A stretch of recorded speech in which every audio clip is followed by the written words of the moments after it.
नमस्कार विद्यार्थी मित्रांनो आणि पालक मित्रांनो. NMMS म्हणजेच नॅशनल मिनकम मेरिट स्कॉलरशिप स्कीम ही एक्झाम या संदर्भात आपण आज माहिती घेणार आहोत. यामध्ये बघणार आपण की ही परीक्षा कोण देऊ शकतो, अर्थात पात्रता काय आहे, दुसरं शिष्यवृत्ती किती मिळते आणि किती वर्ष मिळते, अर्थात फायदा काय असणार आहे, परीक्षा दरवर्षी कधी घेतली जाते आणि तयारी कधीपासून चालू करावी हे सगळं डिटेल्स आपण या व्हिडिओच्या माध्यमातून समजून घेणार आहोत. याच्या व्यतिरिक्तही पालकांना किंवा विद्यार्थ्यांना अजून काही शंका असेल तर मला कमेंट बॉक्समध्ये नक्की टाका.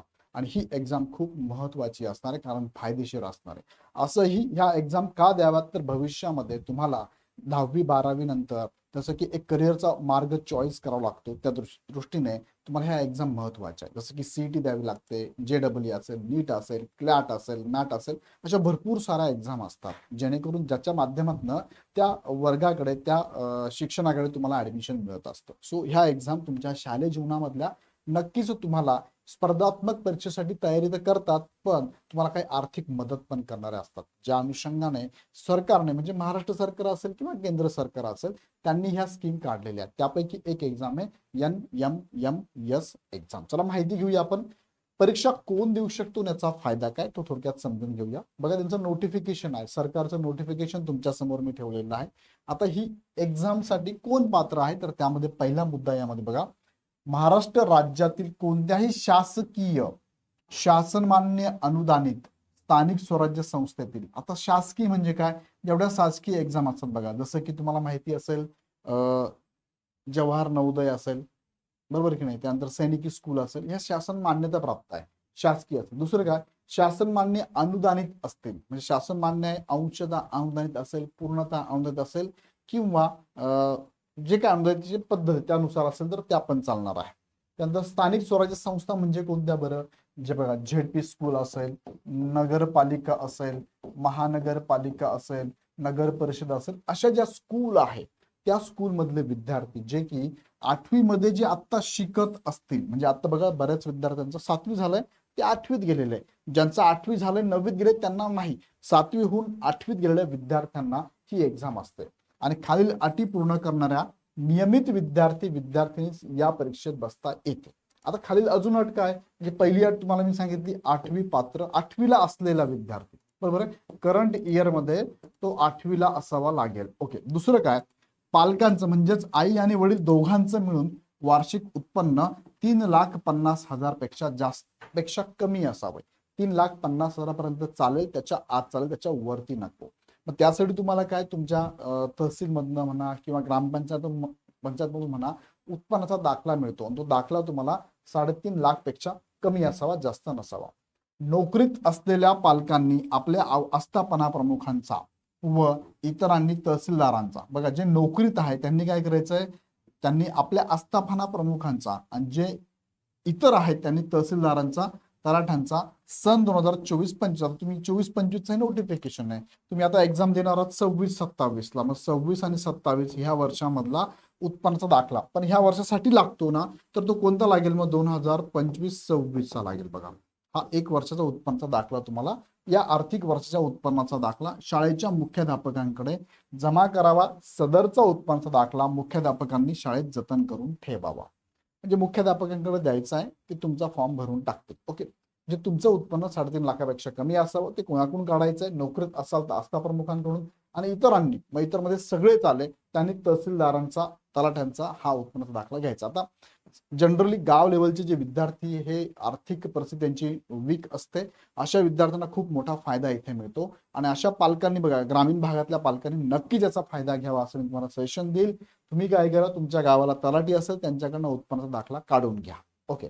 पुढे आहे C नंबरचा पॉईंट बघा, किंवा जे शिक्षक माझा व्हिडिओ बघत असतील ना, त्या शिक्षकांनी त्या पालकांना पण थोडक्यात सांगावं की बाबा रे, तुम्हाला नक्कीच फायदा होईल, कारण आपल्याला ग्रामीण भागातल्या विद्यार्थ्यांना पुढे आणायचं आहे.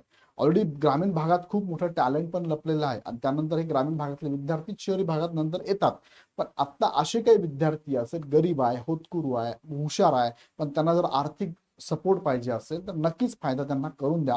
शिक्षक म्हणून सुद्धा तुम्ही त्यांना नक्कीच हा मेसेज फॉरवर्ड करा, त्यांच्या पालकांना सुद्धा ह्या व्हिडिओची लिंक नक्की पाठवून द्या. तिसरा मुद्दा आहे की विद्यार्थ्यांनी 7वी मध्ये मात्र काय 55% गुण मिळवलेले असावे. जर असे विद्यार्थी SC कॅटेगरीमध्ये आणि ST कॅटेगरीमध्ये असाल तर त्यांना 50% अट आहे. 7वीला एवढे मार्क लागतील. बघा, ही केंद्र सरकारची योजना असल्यामुळे इथे तुम्हाला 3च प्रवर्ग पाहायला मिळतात, ओपन, SC आणि ST. OBC आहे पण तो याच्यात टाकलेला नाही त्यांनी, तो OBC ला सुद्धा तुम्हाला 55%च मार्क लागतील. महाराष्ट्रामध्ये तुमची कोणतीही कास्ट असू द्या, SC असू दे, ST असू दे, किंवा हे सोडून ओपन, ह्या 2 कॅटेगरी सोडल्या, SC आणि ST सोडल्या, तर बाकी कोणत्याही कॅटेगरीचे उमेदवार तुम्ही जर असाल तर तुम्हाला 55%च मार्क लागतील. फक्त SC आणि ST ला 50% गुण असेल तर चालणार आहे. याच्या हे चालतील किंवा याच्या पुढचे असेल तर चालणार आहे. हे विद्यार्थी ही एक्झाम देऊ शकतात. मग आता पुढे आहे की ह्या एक्झामचा मुख्य हेतू काय आहे, परीक्षा कोण घेतं. तर बघा, हे 2025चं नोटिफिकेशन तुमच्या समोर ठेवलंय. 26चं नोटिफिकेशन लवकरच येईल. 2025 मध्ये एक्झाम घेण्यात आली होती डिसेंबरमध्ये. बघा, 21 डिसेंबर 2025ला. याही वर्षी तुमची एक्झाम डिसेंबरमध्ये असणार आहे. आता विचार केला तर 6 महिने तुमच्या हातात आहे. तुम्ही एक्झामचा तयारी लगेच करू शकता. ह्या 6 महिन्यात तुम्हाला तयार करायची, पण ह्या 6 महिन्यात तयारी केल्यानंतर पुढचे 4 वर्ष तुम्हाला याचा बेनिफिट मिळणार आहे. काय मिळणार आहे थोडक्यात पुढे बघूया आपण. योजनेचे उद्दिष्ट काय बघा, 8वीच्या अखेर आर्थिक दुर्बल घटकातील, काय आर्थिक दुर्बल घटकातील म्हणजेच इकॉनॉमिकल वीक आहे अशा प्रज्ञावान हुशार विद्यार्थ्यांचा शोध घेऊन बुद्धिमान विद्यार्थ्यांना सर्वोत्तम शिक्षण मिळण्याच्या दृष्टीने आर्थिक सहाय्य करणे हा याचा मुख्य हेतू आहे. विद्यार्थ्यांचे उच्च माध्यमिक स्तरापर्यंतचे शिक्षण घेण्यास मदत करणे, त्यांना पुढे जावं, पुढे शिक्षण घ्यावं त्यांनी, यासाठी मदत करणे. उच्च माध्यमिक म्हणजे कोणतं, 9 पासून पुढे 12 पर्यंत, 9वी 10वी 11वी 12वी ह्या 4 वर्षाला तुम्हाला मदत करण्यासाठी, आर्थिक मदत करण्यासाठी ही असणार आहे एक्झाम. विद्यार्थ्यांची बुद्धिमत्ता विकसित होऊन त्या विद्यार्थ्यांकडून आपली विद्याशाखा व राष्ट्र यांची सेवा घडावी. बघा, हा तर हेतू आर्थिक आहेच, पण दुसरा काय, त्या विद्यार्थ्याची सुद्धा काय करायचं आहे, बुद्धिमत्ता विकसित होऊन त्याची बुद्धिमत्ता वाढवायची आपल्याला, जेणेकरून भविष्यामध्ये तो जे पण करिअर करेल, जे पण काय करेल, त्याच्यामध्ये राष्ट्राची सेवा घडेल, स्वतःची सुद्धा अर्निंग होईल, राष्ट्राची पण सेवा नक्कीच घडणार आहे. आता ही परीक्षा जी असते ना, ही परीक्षा कोणाकडून घेतली जाते, तर केंद्र शासनामार्फत म्हणजेच शिक्षण मंत्रालय MOU यांच्याकडनं, भारत सरकार नवी दिल्ली यांच्याकडनं घेतली जाते. 2007-8 पासून ही एक्झाम चालू आहे. आर्थिक दुर्बल घटक विद्यार्थ्यांसाठी सदरची परीक्षा इयत्ता 8वी साठी सुरू केली आहे. महाराष्ट्र राज्यासाठी ही परीक्षा महाराष्ट्र राज्य परीक्षा परिषद पुणे यांच्या मार्फत जिल्ह्यातील विविध केंद्रावर घेतली जाते. आता कुणाकडून घेतली जाते, केंद्र सरकारची योजना आहे, पण राज्य स्तरावरती ही एक्झाम आयोजित केली जाते. राज्य स्तरावर कोण करतं, तर महाराष्ट्र राज्य परीक्षा परिषद पुणे ही एक्झाम ऑर्गनाईज करत असते. आता ह्या वेगळ्या केंद्रावरती मागच्या वर्षी 21 डिसेंबरला एक्झाम झाली आहे. शिष्यवृत्तीस पात्र ठरलेल्या विद्यार्थ्यास दरमहा 1,000 म्हणजे एका वर्षाला 12,000 शिष्यवृत्ती दिली जाते. दरवर्षी दर महिन्याला 1,000 जर तुम्ही पात्र झाला तर. आता तुम्हाला सर मग मला एक्झामचा पॅटर्न सांगा, पात्रता कशा सांगा, मी कसा पास होऊ शकतो, मला हे कसं मिळू शकतो, हे पण मी पुढच्या सिरीज मध्ये सांगणार आहे. त्यासाठी काय करा, हा चॅनल लगेच सबस्क्राईब करून बेल आयकॉन क्लिक करून ठेवा, जेणेकरून पुढच्या व्हिडिओमध्ये तुम्हाला ही सगळी माहिती डिटेल्समध्ये मिळणार आहे. सो पालक असाल तर सबस्क्राईब करा, विद्यार्थी असाल, शिक्षक असाल तर सबस्क्राईब करून ठेवा, याची माहिती मी पुढे देणार आहे. आता पुढे घेऊन जातो तुम्हाला. बघा, इथे खालील विद्यार्थी सदर परीक्षेसाठी बसू शकतात, पण यांना मात्र शिष्यवृत्ती अपात्र आहे. हे बसू शकतात पण यांना शिष्यवृत्ती मिळणार नाहीये. केंद्रीय विद्यालयात शिकणारे विद्यार्थी ज्यांनी ऑलरेडी केंद्र सरकारच्या स्कीमचा फायदा घेतलेला आहे, त्यांना NMMS ला एक्झामला बसता येईल, मात्र त्यांना फायदा होणार नाही किंवा शिष्यवृत्ती मिळणार नाहीये. जवाहर नवोदय विद्यालय असेल ते शिकणारे विद्यार्थी, त्यांना एक्झामला बसता येईल, मात्र याचा फायदा घेता येणार नाहीये. शासकीय वसतिगृहाच्या सवलतीचा, भोजन व्यवस्थेचा, शैक्षणिक सुविधांचा लाभ घेणारे जे विद्यार्थी असेल ते पण इथे एक्झाम देऊ शकतात, मात्र शिष्यवृत्ती नाही आहे. सैनिकी शाळांमध्ये शिकणारे विद्यार्थी सुद्धा इथे एक्झाम देऊ शकतात, मात्र त्यांना शिष्यवृत्ती मिळणार नाहीये. सो त्यांनी पण नक्कीच द्यावी. शिष्यवृत्ती किती मिळते, किती वर्ष मिळते, ते पण लिखित स्वरूपात त्यांनी दिलेलं आहे. बघा, दरवर्षी त्यांना 12,000 रुपये मिळते. शिष्यवृत्तीस पात्र ठरलेल्या विद्यार्थ्यास 9वी ते 12वी पर्यंत, म्हणजे 9वीला 10वीला 11वीला आणि 12वीला, म्हणजे असे 4 वर्ष, प्रत्येक वर्ष किती मिळते त्यांना, प्रत्येक वर्ष 12,000 अमाऊंट मिळणार आहे. म्हणजे टोटल बघितली तर 48,000 अमाऊंट त्यांना दिली जाणार आहे. दर महिन्याला 1,000 रुपये त्याच्या अकाउंटला जमा होत जातील. म्हणजे त्या विद्यार्थ्याला शिकण्यासाठी अजून ही आर्थिक सहाय्य केलं जात आहे. शिष्यवृत्ती प्राप्त विद्यार्थ्यांना शिष्यवृत्ती मिळवण्यासाठी 9वी आणि 11वीला, आता बघा याच्यानंतर पुढे त्यांनी सांगितलंय, सपोज हा विद्यार्थी 8वीला इथे NMMS ची एक्झाम देतोय आणि NMMS झाल्यानंतर तो पात्र ठरलेला आहे, मग 8वी नंतर 9वीला त्याला दिली जाणार आहे. प्रत्येक महिन्याला 1000 रुपये त्याला दिले जाणार आहे. पण 9वी नंतर तो 10वीत जाणार आहे. मग 9वीला त्याला मार्क किती असावं लागतील, तर 9वीला बघा प्रथम संधीमध्ये तो उत्तीर्ण होणं गरजेचं आहे. फेल नको व्हायला पाहिजे. 9वीला पण सेम, 11वीला सुद्धा तेच आहे, तो प्रथम संधीत उत्तीर्ण व्हायला पाहिजे. मग तुम्ही सर 10वीचं काय झालं, 10वीचं पुढे सांगितलं त्यांनी 10वीमध्ये किमान 60% गुण मिळवणे आवश्यक आहे आणि SC ST ला 55% चालणार आहे.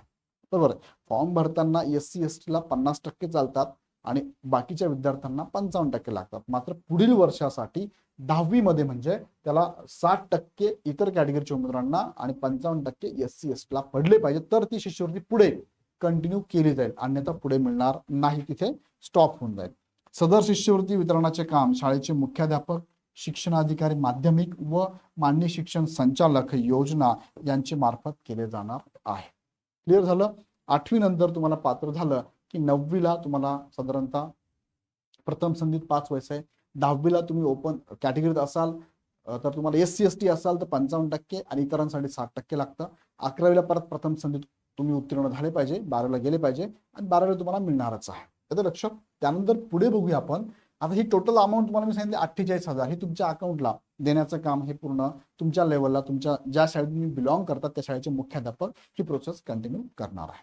आता आपण फक्त 2 गोष्टी बघितल्या, पात्रता काय आणि काय फायदा मिळतो. आता याच्यानंतर पुढे पण काही व्हिडिओ मी घेणार आहे, त्यासाठी काय करा, हा चॅनल सबस्क्राईब करा. पण त्याच्या अगोदर तुम्हाला सांगू इच्छितो की शालेय स्पर्धा परीक्षांची बॅच, आपली नवीन बॅच चालू होती बघा.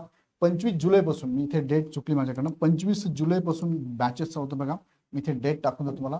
25 जुलैपासून चालू होतोय. ज्या ज्या विद्यार्थ्यांना अपेक्षित असेल त्यांनी नक्कीच या बॅच जॉईन करा आणि यामध्ये तुम्हाला फ्रीमध्ये पण ही बॅच मिळू शकतात, तुम्ही जर इथे तुमच्या शिक्षकांमार्फत पूर्ण शाळेचं रजिस्ट्रेशन आमच्याकडे केलं. आता शाळेचं रजिस्ट्रेशन आमच्याकडे करायचं असेल तर खाली डिस्क्रिप्शनमध्ये लिंक दिली, गुगल फॉर्मची लिंक आहे. तुमच्या शिक्षकांना सांगा, त्यांना फॉर्म भरून पाठवायला लावा. तुमची आम्ही एक एक्झाम घेऊ, त्या एक्झाममध्ये तुम्हाला अपेक्षित मार्क जर पडले तर प्रथम येणाऱ्या 3 विद्यार्थ्यांना आम्ही ही बॅच मोफत पण देणार आहोत. सो तुमच्या शिक्षकांना नक्कीच सांगा एनरोलमेंट करायला. त्यासाठी खाली डिस्क्रिप्शन गुगल फॉर्मचा लिंक दिलेला आहे, त्या लिंकवर क्लिक करायला लावा आणि फॉर्म भरून द्यायला लावा.